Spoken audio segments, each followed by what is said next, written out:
Bonjour, bienvenue au 47e épisode du podcast Les Aiguilles du Nord. Je m'appelle Moira, je suis Roxane avec 3 R et 2 N sur Ravelry et I Knit You sur Instagram. Bonjour, je suis à Trondheim en Norvège avec Petit Poussin qui est à côté de moi et où il fait un temps épouvantable. Il pleut, il fait froid et il y a du vent.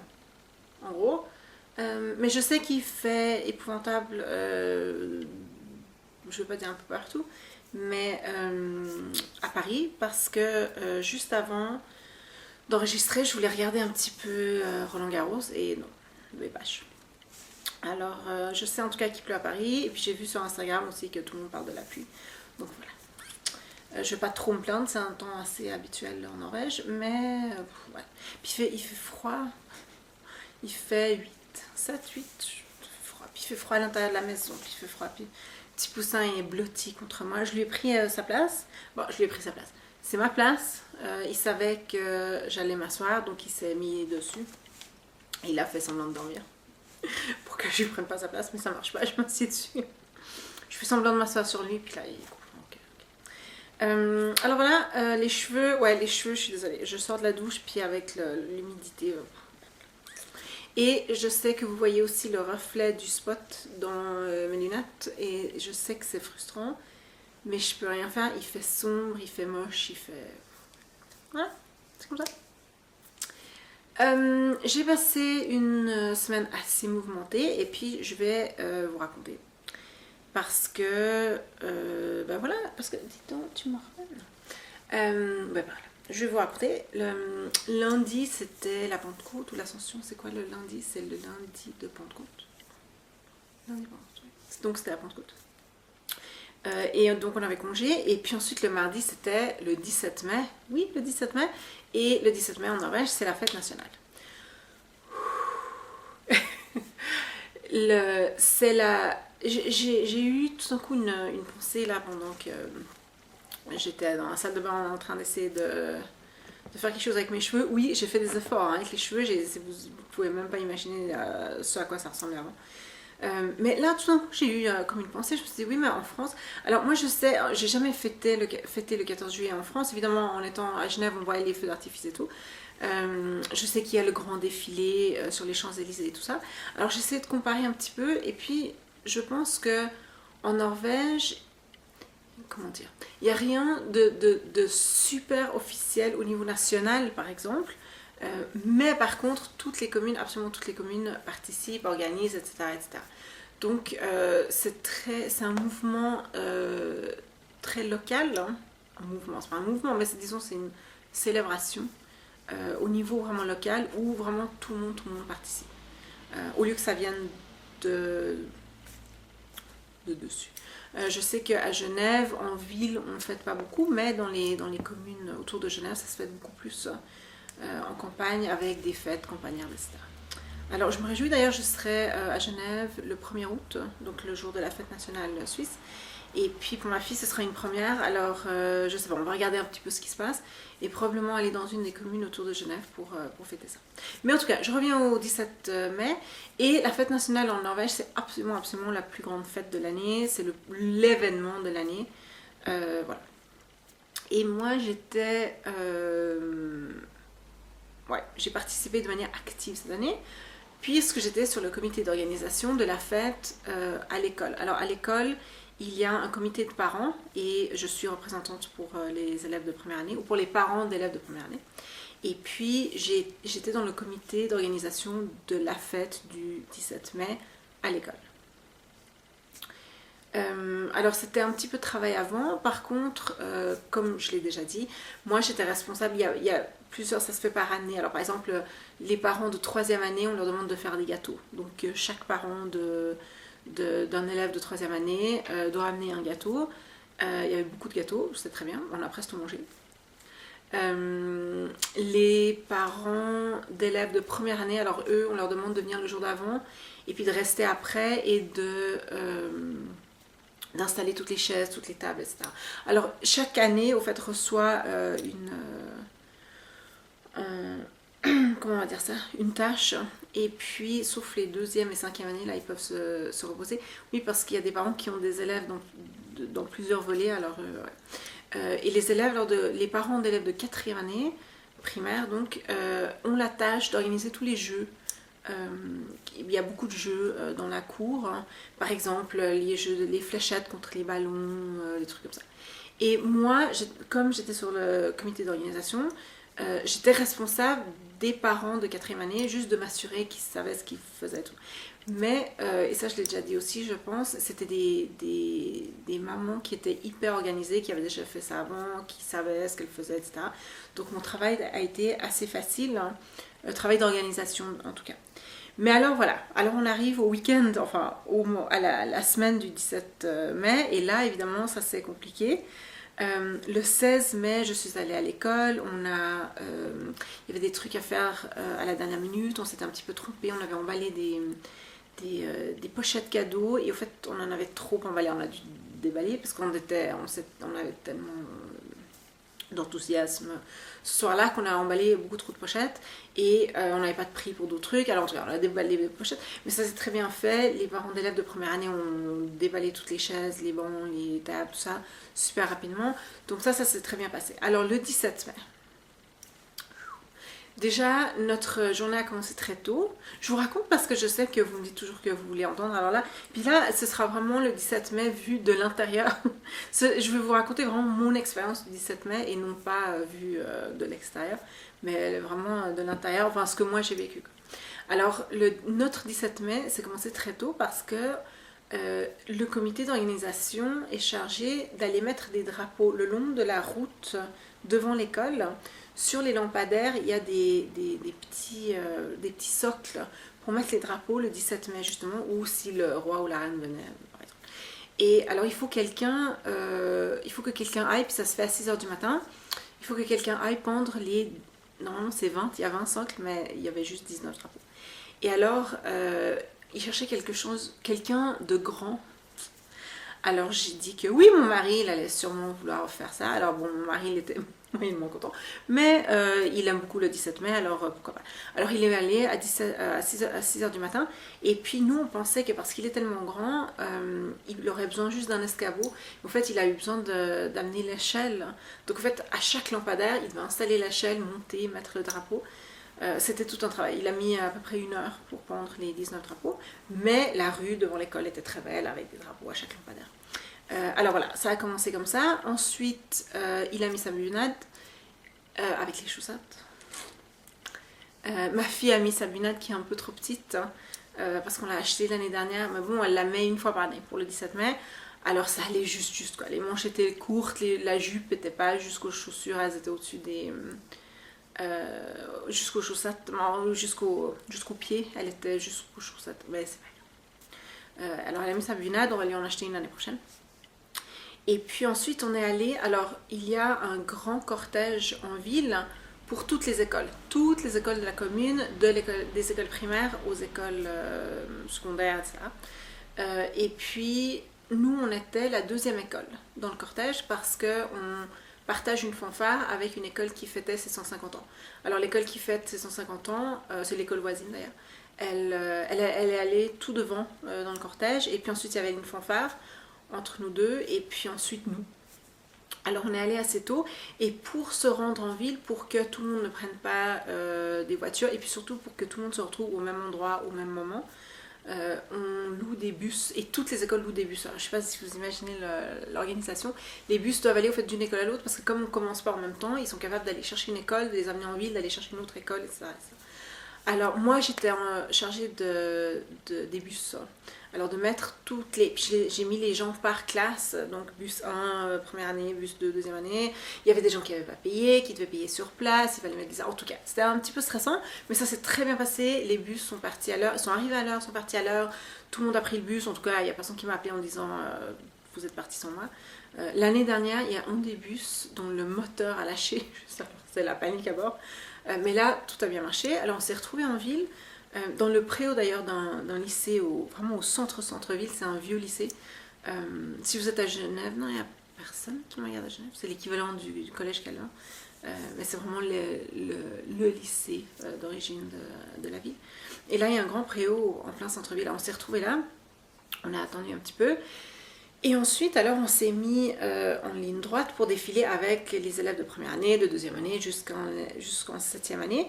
Et puis là, on m'avait dit, mais c'était un petit peu, ça s'est fait un petit peu comme ça, que il fallait qu'une des personnes normalement le chef du comité d'organisation du 17 mai, donc de l'association des parents, est devant avec la directrice et tout ça. Alors nous, on est 4 dans le comité et on n'a jamais désigné de personnes responsables. On a chacun fait notre travail pendant l'année, etc. Et alors on n'a pas désigné de personnes responsables. Mais une des personnes, elle était déjà dans le comité l'année dernière et elle aurait pas dû revenir cette année, mais elle nous a beaucoup aidé. Donc elle n'allait pas défiler avec la directrice.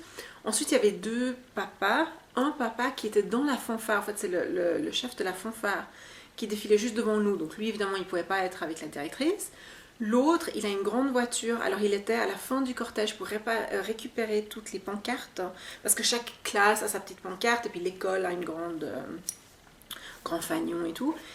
Et donc, je me suis retrouvée à être la représentante des parents de l'école.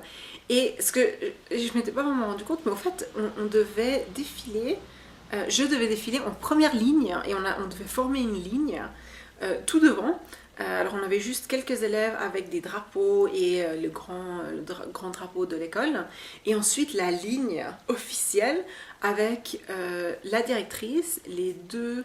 oui, la directrice de l'école, oui. Les 2 recteurs, enfin les 2 vice-recteurs et puis celle qui est responsable du parascolaire. En Norvège, le parascolaire est très très important. La plupart des enfants vont au parascolaire. Et puis, voilà. Et moi, vous imaginez, alors j'étais là en première ligne. Heureusement, évidemment, j'avais pas ma bunade, parce que j'ai pas de bunade. Mais heureusement, j'avais mis, déjà une robe, ça c'est sûr, mais j'avais mis un beau manteau. Alors ça faisait quand même un petit peu, je faisais un petit peu comme il faut, quoi. Mais tout d'un coup, je me suis retrouvée. Puis c'est drôle parce que les femmes, avec leur bunade, alors... Il y a des bunades, la plupart des bunades ont une petite sacoche. Si vous imaginez les kilts irlandais, les hommes ont des petites sacoches juste devant. Et puis alors les bunades ont aussi des petites sacoches. Alors elles arrivent juste à mettre les clés, le téléphone et puis un peu d'argent. Et c'est à peu près tout. Il y en a quelques-unes qui ont un tout petit sac à main, mais en général non. Parce que ça abîme un petit peu le look de la bunade. Aussi, il y en a beaucoup qui ont des capes, hein, ou des gros foulards comme ça, et puis avec le sac, ça irait pas. Alors, les bunades ont l'air assez symétriques, parce que normalement, les femmes, nous, on est toutes comme ça, avec notre gros sac et tout. Ou même le petit sac, on se promène comme ça, mais les bunades, elles sont bien symétriques, parce que justement, les femmes n'ont pas de sac à main. Mais moi, par contre, j'avais le gros sac à maman. J'avais la veste de ma fille parce qu'il faisait super froid, mais quand on arrivait en ville, il faisait plus chaud, elle a envie de sa veste.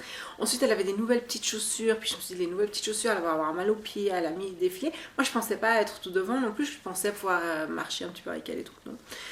Donc j'avais pris ses baskets au cas où elle avait mal aux pieds, j'avais de l'eau, j'avais une banane au cas où... Vous voyez le gros sac maman, quoi. Ça passait moyennement, mais enfin bref. Alors voilà, alors on a commencé vers 9h45 je pense, on est parti.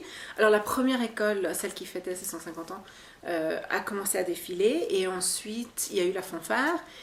Et ensuite nous, et je dois dire que c'était assez impressionnant, on est sorti du préau comme ça, on a fait un petit virage et ensuite on a tourné et là il y a une longue rue qui est piétonne à certains endroits et pas piétonne, mais c'est la rue marchande disons. Et là, il y avait du monde des 2 côtés, tout le monde avec des drapeaux, hula, ils disent hula, les Norvégiens, hula, hula, et c'était assez impressionnant. En plus d'être devant avec la directrice et tout, c'était assez impressionnant. Et pour les enfants, enfin pour eux, c'est pas quelque chose de spécial parce que ils font ça chaque année. Tous les enfants défilent au moins une fois par année, mais au fait, ils peuvent défiler jusqu'à 3 fois parce qu'il y a le défilé. Le cortège des écoles le matin. Ensuite, il y a le cortège l'après-midi pour toutes les associations, les clubs et tout ça. Donc, si les gamins sont dans des clubs, ils y sont de nouveau. Et ensuite, il y a le petit cortège autour du quartier quand ils reviennent dans le quartier. vers 4 heures de l'après-midi. Donc pour les enfants, bon, pour ma fille c'était vraiment impressionnant parce que c'était la première fois qu'elle faisait le grand cortège en ville. Mais sinon pour les autres, bon. Mais moi j'ai jamais participé, évidemment je n'étais pas à l'école ici, puis je fais partie de clubs et d'associations, mais on ne s'est jamais organisé pour défiler. Et puis, parce qu'en plus je fais partie de l'association des adultes avec des cardiopathies congénitales. Alors le problème c'est qu'on ne sait pas si on arrive à tous finir le cortège. Alors on a pensé s'inscrire parce qu'il suffit d'envoyer une inscription, etc. Mais on s'est dit déjà c'est qui va porter le drapeau ou le fanion comme ça. On n'est pas assez fort. Et puis est-ce qu'on a tous l'énergie de finir le parcours? Je sais. Peut-être qu'une année on s'organisera un petit peu. Mais en tout cas c'était la première fois, c'était hyper impressionnant. Et puis alors la directrice elle est un peu pince sans rire. Les cheveux courts, petit costard, vous voyez tout à fait le genre. Et puis d'ailleurs c'est drôle parce qu'elle est très française. Moi si je vous dis cheveux courts, costard, cinquantaine, je suis sûre que vous voyez exactement de quoi je parle. Mais en Norvège c'est pas du tout courant. Donc elle sort un peu de l'ordinaire ici, alors qu'en France elle serait vraiment la directrice typique quoi. Et puis alors elle avait un petit drapeau. Moi j'avais pas de drapeau, j'avais pas pensé. Dans mon gros sac maman j'avais pas de drapeau quoi. Je pense que ma fille en avait un, mais moi j'en avais pas. Alors j'étais devant, pas dans ma binade, le gros sac maman. Heureusement j'avais un beau manteau. Mais alors elle était là comme ça un petit peu pince sans rire. Elle agitait son petit drapeau, puis hula, hula, pas plus fort que ça, alors qu'il y avait 50 000 personnes sur le bord du parcours.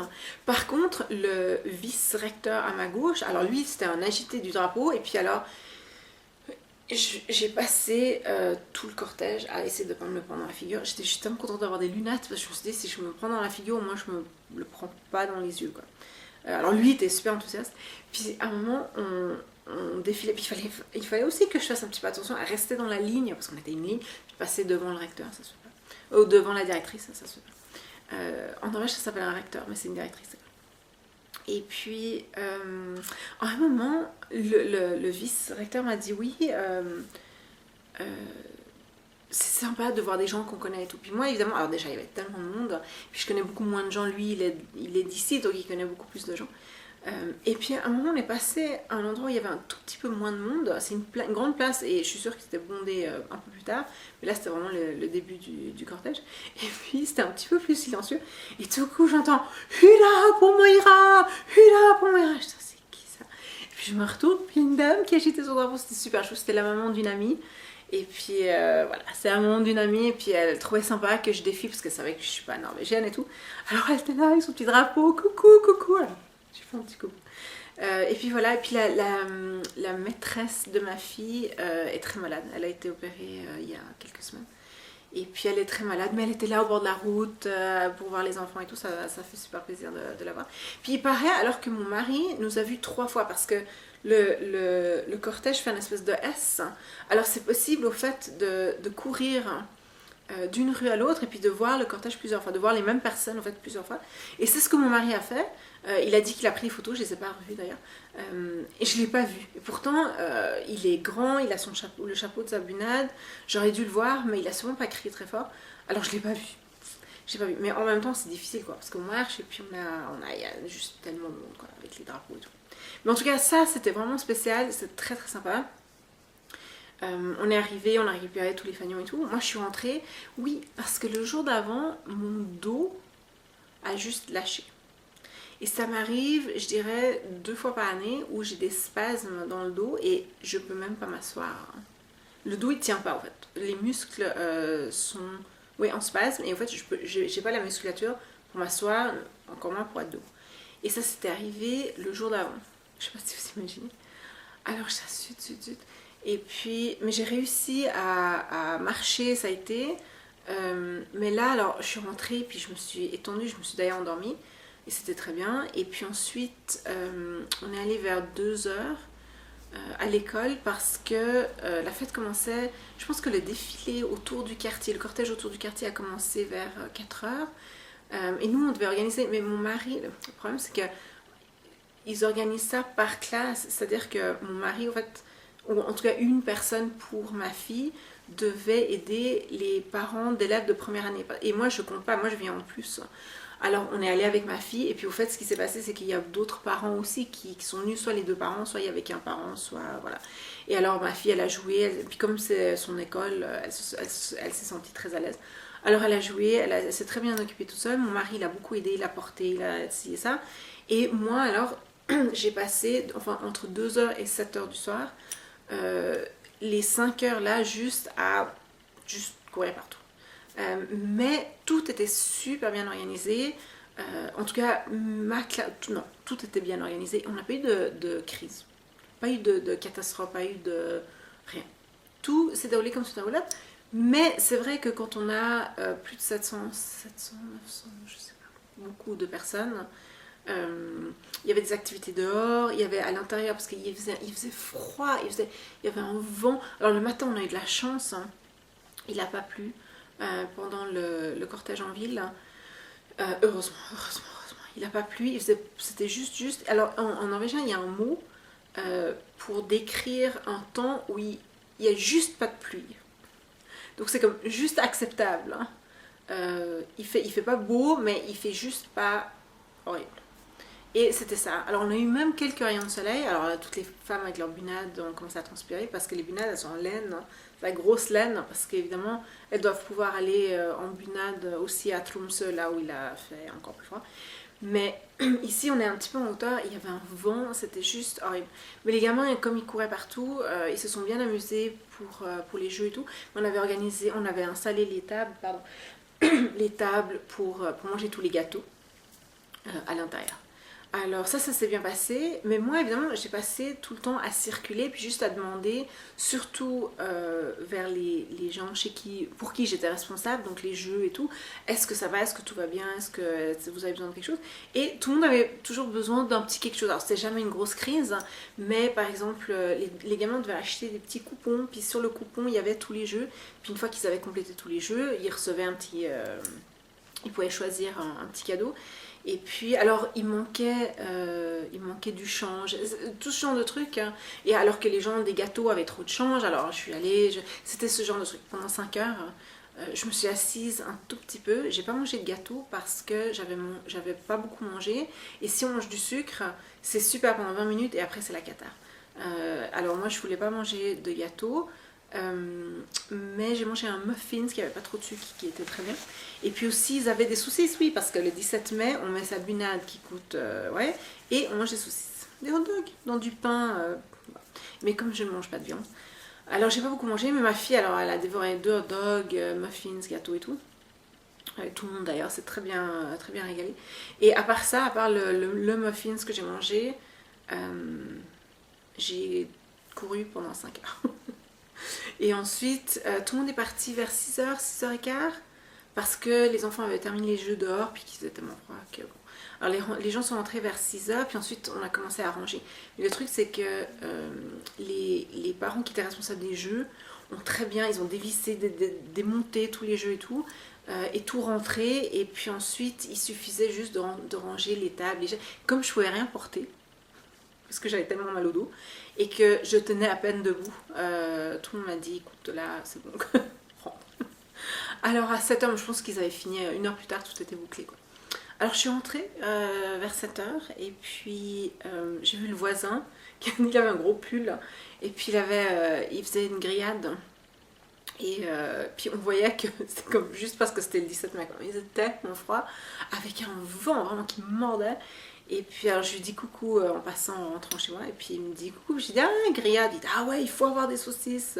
Je dis ah ouais bonne chance, mais on voyait que c'était juste parce que c'était le 17 mai. Alors voilà, ça c'était la fête du 17 mai, j'espère que je ne serai plus jamais dans le comité d'organisation du 17 mai. En principe il y a un tournus, donc ce sont les parents de... 2 ou 3 parents d'élèves de première année qui sont responsables du 17 mai. J'imagine que l'année prochaine, je vais probablement aider les parents, parce que c'est un petit peu bête que ce soit les parents d'élèves de première année, parce qu'on n'a pas la routine et tout, mais ils ont décidé ça, puis bon voilà. Mais j'imagine que l'année prochaine, je serai un petit peu impliquée parce que je vais juste les aider, puis un peu passer le bâton. Mais sinon, j'ai fait ma BA Mais c'était très très très sympa. L'expérience du cortège c'était vraiment spécial. Il y avait beaucoup de monde, puis les gens étaient vraiment très enthousiastes puisqu'on était juste la deuxième école, donc beaucoup de drapeaux, de hurrahs, les gens vraiment nous regardent et tout. C'est sûr que la plupart des gens, surtout pour le cortège des écoles, ils viennent parce qu'ils connaissent une personne, mais le cortège ça dure au moins 2 heures. Parce qu'on est beaucoup d'écoles, puis chaque classe défile. Donc chaque classe a son petit panneau. Et puis pour les écoles secondaires, peut-être que c'est moins organisé, parce que c'est juste un groupe. Je sais pas, j'ai jamais participé. Évidemment, je suis toujours invitée en tant que prof à participer, mais ça m'a jamais tenté. Et puis c'est toujours pas pratique parce que ma fille était petite, alors on savait pas très bien ce qu'on allait faire et tout. Mais maintenant qu'on l'a fait, c'est possible que l'année prochaine ou l'année d'après, quand ma fille va défiler avec son école, que moi je défile avec la mienne. Je sais pas. On verra. S'il pleut, je défile pas, je rentre chez moi. Alors ça, je vous promets que s'il pleut, moi je reste soit chez moi, soit dans un café, mais alors pas au bord de la route.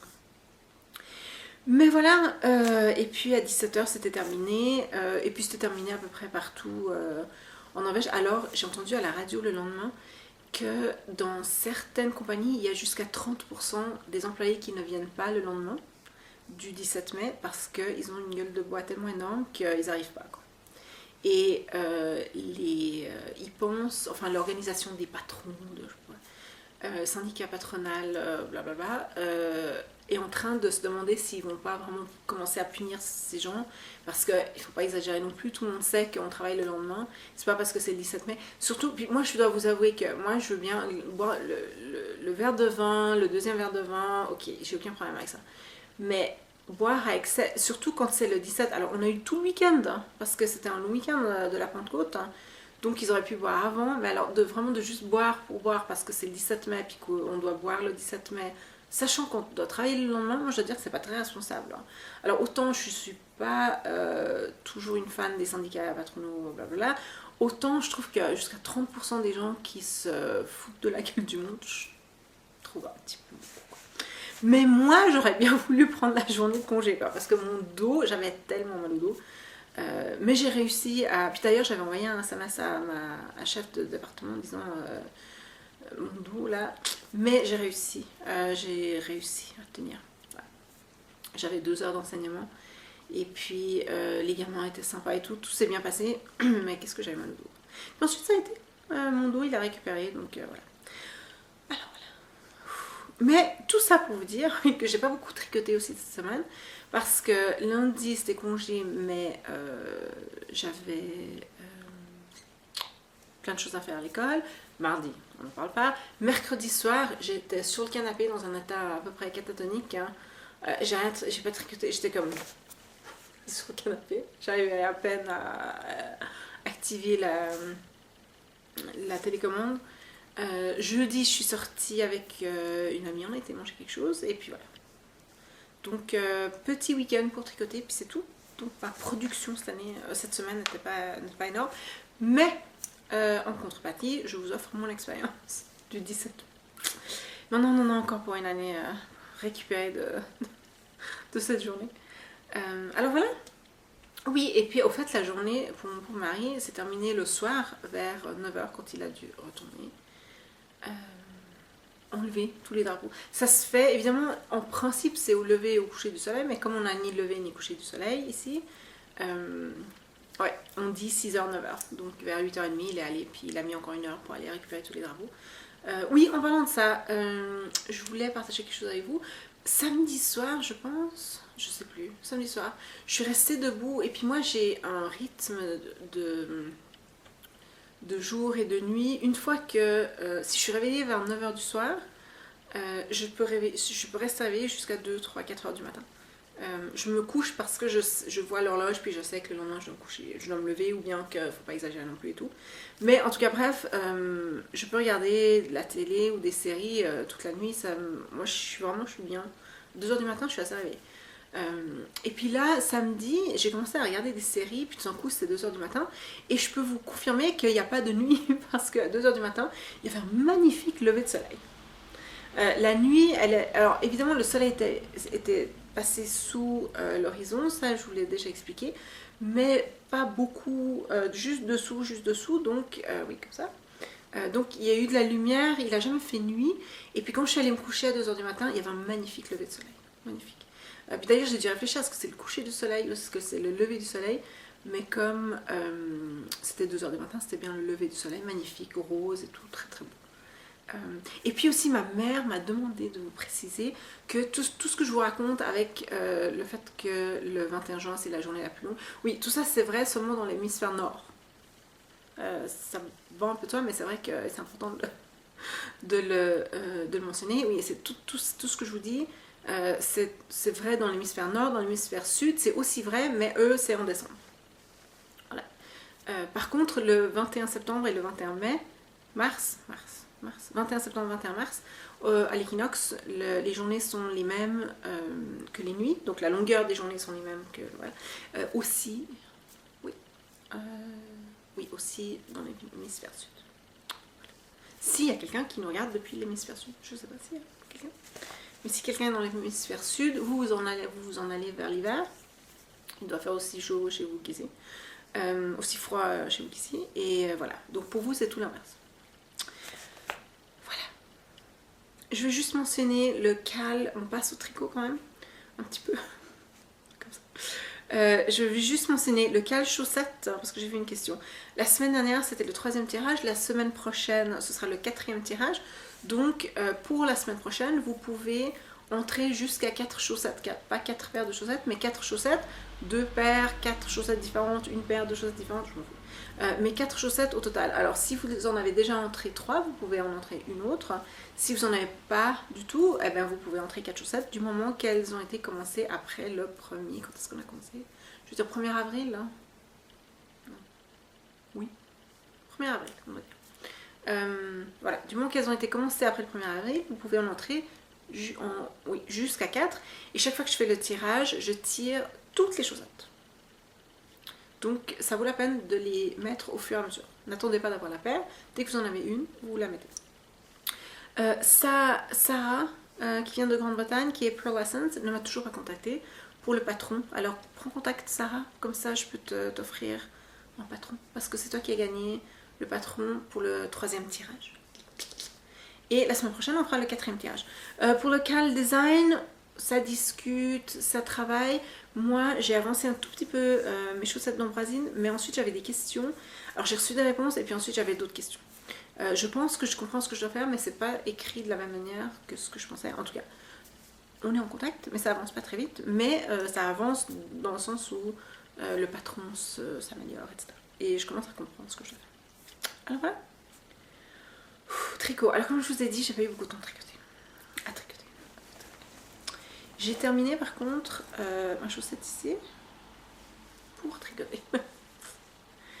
Pas beaucoup de temps pour tricoter. Alors, j'ai terminé ma chaussette. Alors la dernière fois que je vous l'avais montrée, elle était ici sans les orteils. Alors j'ai fait l'orteil. Évidemment, quand j'arrive à l'orteil, les rangs sont plus courts. Hein.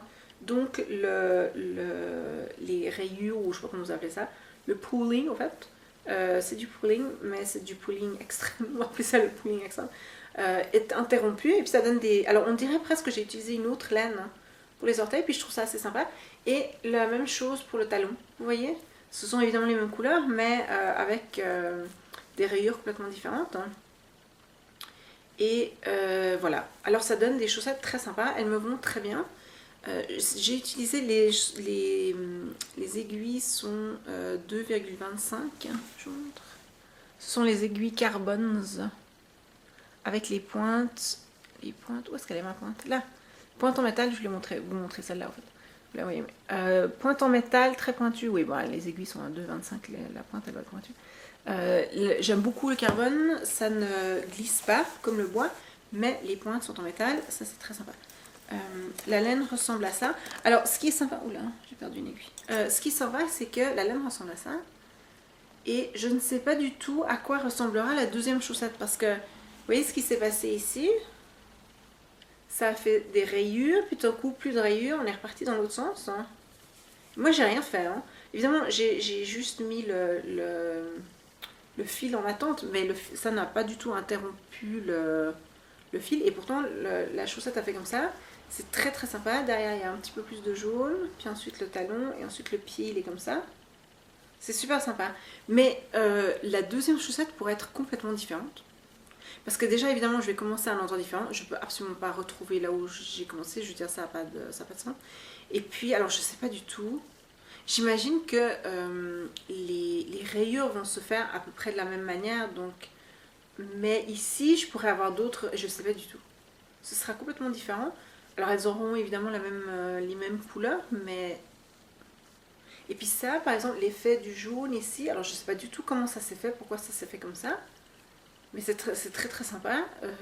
Mais c'est vrai que ça pourrait être du rose et puis à ce niveau pour la prochaine chaussette, je sais pas du tout. Je sais pas du tout ce que ça va donner. Je me réjouis de faire ça. Les chaussettes, elles me vont parfaitement. Elles sont un chouïa grandes. J'ai utilisé 64 mailles pour des aiguilles avec 2,25. C'est ce que j'utilise d'habitude. Mais c'est très bien parce que je pense que c'est peut-être aussi parce que le talon, j'ai utilisé un tout petit peu plus que 60% pour le talon. Et puis voilà. Peut-être que c'est ça. Mais elles sont pas trop grandes, c'est juste que j'ai pas à tirer et puis ça c'est très bien. Alors je suis très contente, je me réjouis de commencer la deuxième. Je fais ça quand j'ai pas envie de beaucoup réfléchir. Et puis voilà, c'est très bien.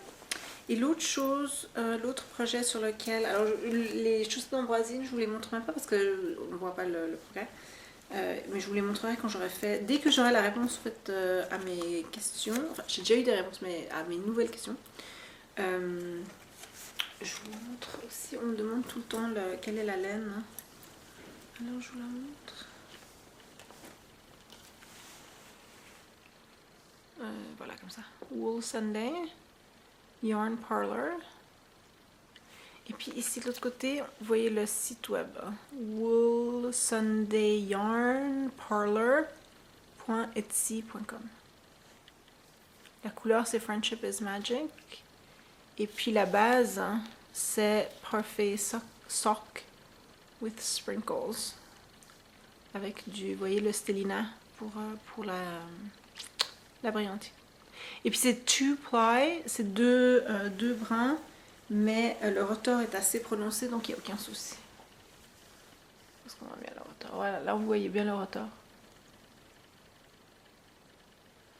Donc parfait pour des chaussettes, en plus c'est du nylon, avec un bon rotor, donc c'est parfait. J'imagine que ça, ce sont des chaussettes qui vont durer assez longtemps. Et oui, je porte des chaussettes aussi... Parce que si par exemple j'ai un jeans avec un haut un petit peu foncé, je vois pas pourquoi je ne les mettrais pas, même. Alors voilà. Ensuite, je suis en train de tricoter le Lake Effect de Amy Miller. Je suis en plein dans la dentelle. La dernière fois que je vous l'ai montré, j'avais fait 2 répétitions du motif et là j'en suis à 5. Ouais. Alors, ça donne ça. Alors évidemment, il n'est pas bloqué du tout, donc c'est un petit peu difficile, mais on commence à voir le motif. Hein. C'est très joli. C'est très joli. C'est juste très joli. J'adore la couleur. J'adore la laine hein, qui est très douce. Leading Man Fiber Arts, ils sont aux États-Unis. C'est Leading Man Fiber Arts bigcartel.com. Et puis Sunny Side Up, ce sont des œufs frits avec 490 yards pour 100 grammes. Ça, j'en ai déjà parlé. Voilà, il me reste ça de la première du premier à chevaux et j'en ai encore 2 donc il n'y a aucun souci. C'est très sympa, c'est assez facile à tricoter, c'est juste que les rangs sont infiniment longs, il y a plus de 250 mailles par rang. Donc ça fait de longs retours et puis il y a beaucoup de répétitions du motif. Mais en même temps, le motif est logique. Et puis, alors maintenant, je me suis dit, l'autre jour, je vous avais dit que oui, c'était de la dentelle qui était facile et tout. Puis je sais que pour certains d'entre vous, vous regardez ça et vous dites, oui, effectivement, la dentelle est facile. D'autres regardent ça et disent, facile. Alors, je vais vous expliquer ce que je veux dire par ça. Pour moi, évidemment, ça c'est pour moi. Déjà, je commence à avoir un petit peu d'expérience avec la dentelle, juste d'avoir fait le Itofude. Le Itofude, c'est le même type de motif. Hein. Mais ce que je veux dire par relativement facile, c'est qu'il n'y a que 12 rangs. Et donc 6 rangs, parce que 6 rangs sont des rangs de retour. Donc en fait, techniquement, c'est pas de la vraie dentelle parce que les rangs où ce sont toutes des mailles, si on a des retours où ce sont toutes des mailles en verre, tous les 2 rangs, soi-disant, d'après les puristes, c'est pas de la vraie dentelle. La vraie dentelle, c'est quand il y a la dentelle en allant et en revenant. Donc on a ces rangs de retour où on peut un petit peu se reposer.